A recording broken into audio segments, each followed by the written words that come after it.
Hi guys, this is me Multiplesofnico. Every time I record, my video is kind of like sideways, so this is how it's gonna be for now until I figure things out with my phone. But I just want to tell you guys, my halo is off. I do have the wounds that the rods were in. They weren't really completely on my skull, but they were just enough to where it wasn't like in my brain or anything. So that's great. But yeah, they're kind of already healing already, which is great because I know that they look pretty bad. Sorry about that. But like I was just so adamant on like making sure these are clean.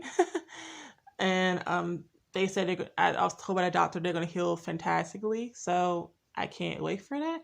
The big ones are that are kind of gonna give me an issue is the one behind my ear right here on the right left hand side and the one up here on the right hand side. I'm not sure how those are gonna heal, but I think I'm gonna have like a couple of scabs, but like I don't think it's gonna be nothing major, you know. But I'm grateful that I have another chance at life. I'm grateful that Halo's off because it was giving me a lot of issues. I'm not gonna lie, to where I was just kind of like not happy with like how my life was turning out. I did have my moments to where I was very sad and happy, or just sad and feeling in my feelings, and other times I was just like very happy and grateful that I'm still here because like I broke my C2, C3, and C7, and it could have been a lot worse, you know.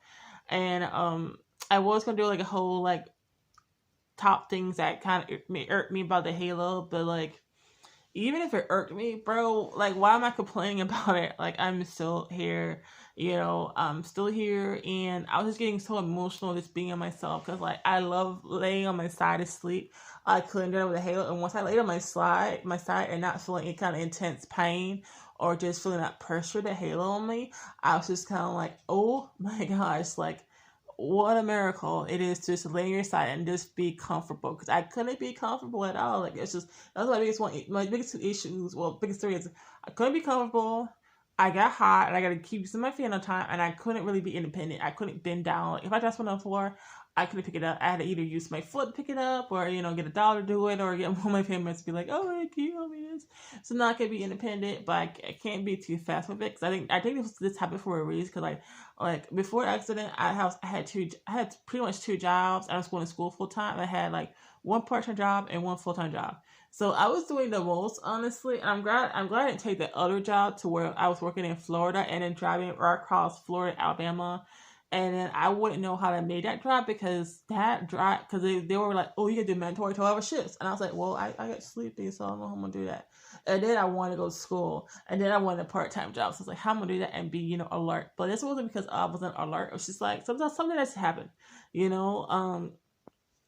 Accidents happen all the time, and I feel like we as humans we are really kick ass because we can recover from it really easily, or sometimes it just takes it out completely. Like we have such amazing bodies that kind of heal from a lot of injuries, but life has given us many opportunities where we can be like, bro, hey. Well, I'm not talking about for everybody, but it's just like mostly for me because I was given so many like warning signs to like slow down and take care of your body.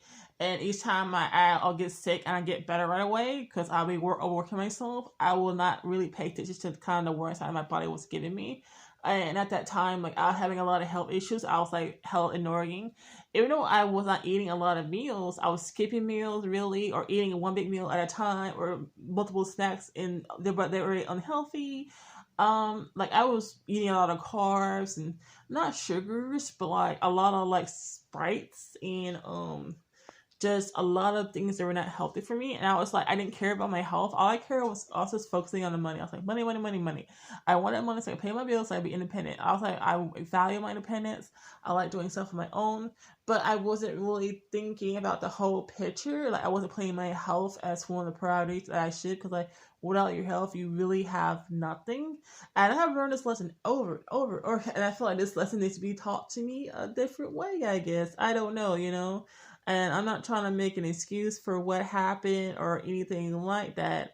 Because like my pastor was talking to me on the phone. I don't know if you guys believe in God or not, but my pastor was talking to me on the phone. She's like, "Well, this is part of a reason to where you need to slow down." And I was like, "Well, I wasn't thinking about it till now." I was like, "Yeah, well, I need to slow down because I held like three jobs at one time, and I was like."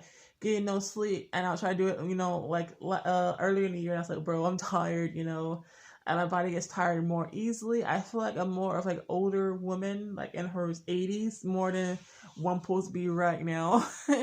I'm not really living my life the way I want to live it. I don't want to go to any crazy parties, but I haven't really experienced it because I'm always working or always prioritizing other people but myself or my health. I'm always putting my health at risk, always kind of sacrificing to make sure other people are happy. I'm just that person to.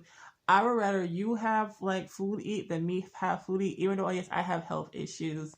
And now I can't really skip meals now because I have medications and things I have to take in order to make sure I eat and not just like get sick and stuff and be back in the hospital. So that's what that is at that time. So, yeah, sorry, I'm just touching my hair because it's the first time touching my hair in the back of my head and I actually can feel it. A lot of my hair had fallen out due to certain medications. I don't know what it was. And now a lot of it's growing back, but except for like right here. I don't know if you guys can see it or not. Again, you can barely see it now, but my hair is growing right here, but not like how I want to. But I gotta be patient. I think I got a bald spot right here. I was gonna shave my whole head off, but a lot of people were like, "No, don't do it, don't do it, don't." I was like, "For what's my hair? If I want to shave it and have a regrowth back, whatever." But I'm just grateful it's off because I can be independent and be left in the house by myself, and the people are not going to be worried about me and everything. And a lot of people did have pity for me, or just kind of looked down on me, or stared at me, which I didn't like. But there's something I can do about that. Like if you're gonna stare, but like don't bring your phone, take out pictures, and try to discreetly do it. I know what you're doing. I'm not dumb. I'm not stupid.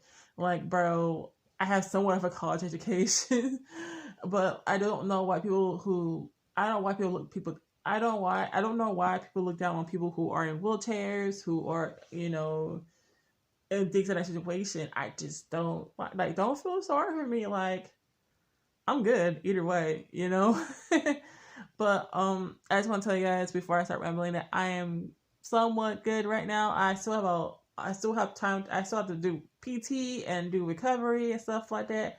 But I still am trying to really get back my life to not how it was, but better than what it was.